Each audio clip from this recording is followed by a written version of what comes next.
Hi all. అందరూ ఎలా ఉన్నారు? నేనైతే చాలా చాలా హ్యాపీగా ఉన్నాను. ఎందుకో తెలుసా? నాకు పనస పండు దొరికింది. దొరకలేదనుకోండి. వెళ్లి కొనుక్కొని తెచ్చుకున్నాను. బట్ ఇక్కడ ఇలాంటి ఫ్రూట్స్ కనిపించడం చాలా అరుదు. అసలు పెద్దగా దొరకవు. దొరికినా గూడా బాగోవనమాట. బాగున్నా అసలు టేస్ట్ అయితే ఏదో టేస్ట్ ఉంటది. ఒకసారి నేను అలానే ఒకటి కొనుక్కున్నాను. జామకాయ కొనుక్కున్నాను.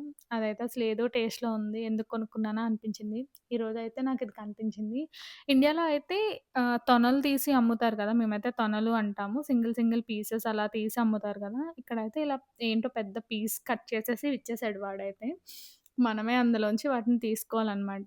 నాకైతే ఇది చేసేటప్పుడు ఏమనిపించిందంటే వేస్టేజ్ ఎక్కువ, వచ్చింది తక్కువ అనిపించింది. ఆ మొత్తం తీస్తే అన్నీ చిన్న చిన్న పీసెసే వచ్చాయి నాకైతే. చాలా సేపు కష్టపడిన తర్వాత ఒక పీసొచ్చింది నాకు. ఒక్క పీస్ ఆర్ 2 పీసెస్ వచ్చినట్టున్నాయి. ఫుల్ పీసెస్ అంటే ఫుల్ హోల్‌గా ఉన్నవి. మిగతావన్నీ చిన్న చిన్న ముక్కలే వచ్చాయి. దానికోసం చాలా కష్టపడ్డా అనిపించింది. ఇదైతే నాకు కెనడాలో రూ. 200 పడింది ఈ పీస్. మీరేమంటారు? వర్త్ అంటారా? కాదంటారా? 200 పెట్టి కొనొచ్చంటారా పనసపండు? అంటే చాలా మంత్స్ తర్వాత తింటున్నాను. అందుకే కనిపించగానే కొనుక్కున్నాను. సో, చూసారు గదా! ఇదే ఆ సక్సెస్‌ఫుల్ వన్ అనమాట. అదొకటొచ్చింది.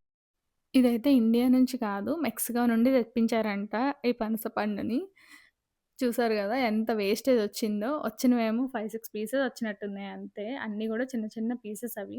బట్ నేనైతే చాలా మంత్స్ తర్వాత తింటున్నాను. నాకిలాంటి ఫ్రూట్స్ అంటే చాలా ఇష్టం. అందులో పనస పండు అంటే ఇంకా ఇష్టం.